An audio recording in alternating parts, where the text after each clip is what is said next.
Oh, good morning everyone. Gigising na natin. Magandang umaga. Ganda ng mga puno.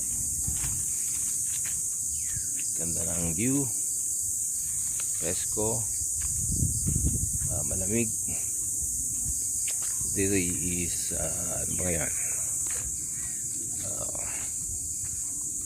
Basta. Morning sa inyo lahat. Tayo ay mag-breakfast na. Punta tayo ngayon sa breakfast.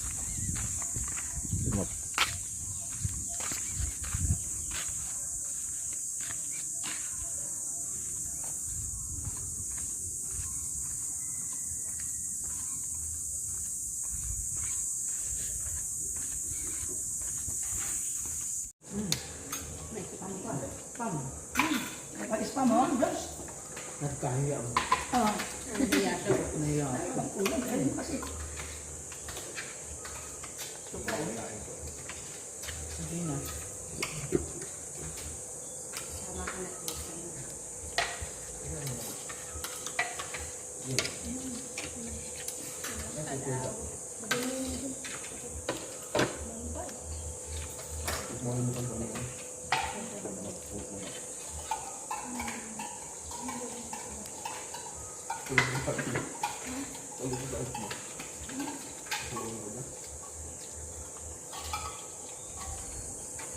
Pero kung Chinese may ari ito, may hagdanan na yan dyan. Yung makakanta sa mga steps. Ha? 1,000 ba yun? 3 hours ka bago makarating sa dulo. Tapos, oo. Okay pa yun. Nakarap ako dun dahil pero yung hanging hanging ladder. Patas ang patas. Let's go. Okay, ito na tayong tubig para pag nauhaw sa kalalakad. Ayos ba? Maganda ba rito? Let's go, no?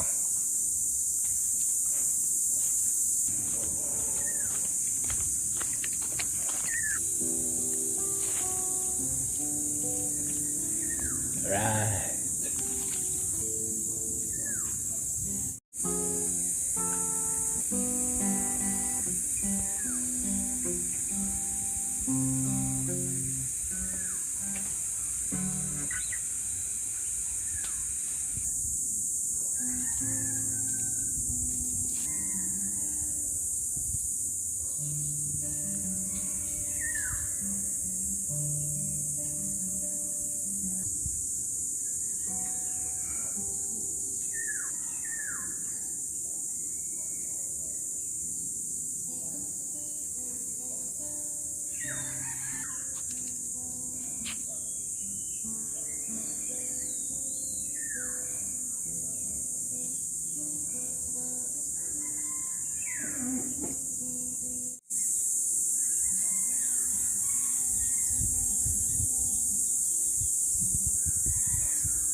Look, Mark. Mark.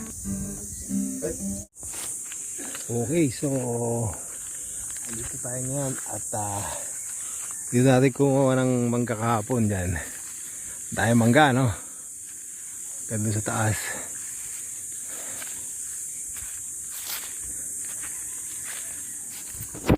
So guys, napakaganda rito at na-enjoy nyo rito pagka napunta kayo rito kasi tahimik, maraming puno, maganda yung ambience, malamig kasi nandito tayo sa taas ng bundok at dito tayo sa Prayer Mountain Yan ang prayer mountain. Punta natin, tara.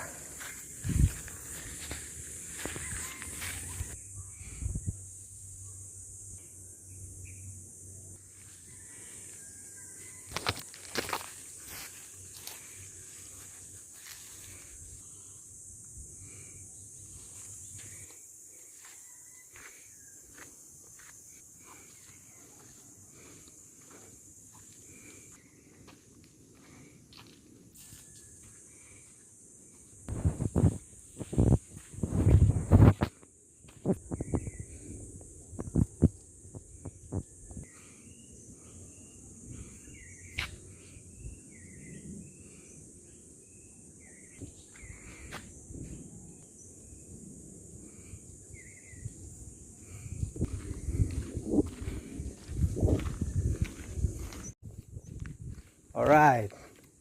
So, lahat na natatanaw nyo dyan, akin lahat yan. Yan. So, kaya tuloy tayo dito sa prayer tower. Ito yung prayer tower ng Gethsemane.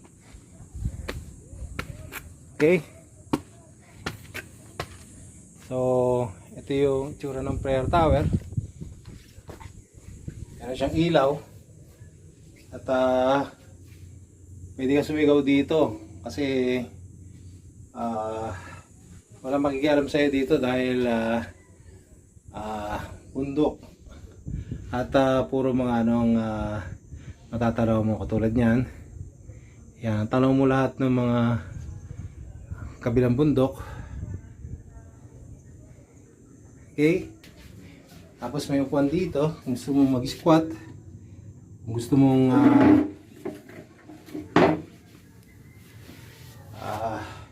sigurado pag nag-prayer ka rito ay madidinig ka agad ang prayer mo kasi unang-una nasa taas ka na eh. Siyempre mas madaling umakyat yung prayer mo sa taas kasi nasa taas ka na nga. So ayan, ganda rito, mapresko, mahangin. Alam niyo yung view ron sa likod ha. So ito yung view dyan. Yan. Tayo galing kanina sa baba. Kikita mo yung bundok doon, medyo kinakalbo na. Ayan, hindi ko alam gagawin dyan, mga subdivision yata ulit. Kasi yung dati dito, itong parte na to, yung parte na yan ay dati wala yan. Ganyan din dati yan. Maraming tinanggal na puno, pinuldoser. So anong nangyari? Ganun ang resulta. Ganun. Karoon na maraming bahay. At siguro ganyan ang gagawin dyan ulit. Ito naman sa kabilang banda, andun ang Quezon City. Yan. Okay. Alright.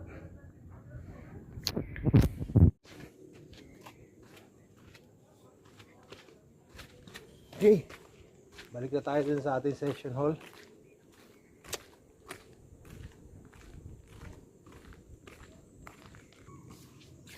Dito yung church, mukhang nire-renovate.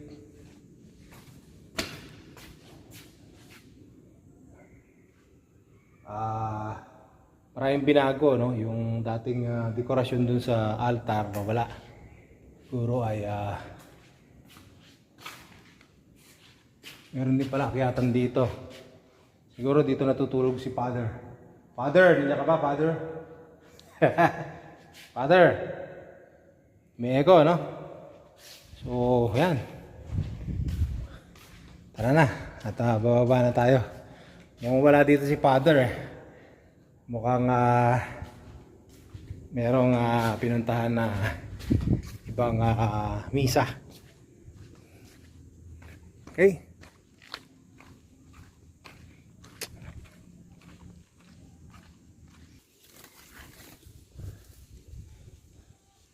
Ganda ng mga bulaklak dito, ayan oh. Diba? Ayan. Ayan. Ganda ng mga bulaklak, diba? Ito ay ang tawag dito, walang amoy eh. Ang presko rito dahil maraming puno, maraming mga halaman at nakaka-refresh ng isip, nakakaganda ng pakiramdam. Okay. Ay, maraming mangga, maraming halaman. Ito yung ganda ng mga halaman dito, no? Colorful. Okay. Right. Meron din puno ng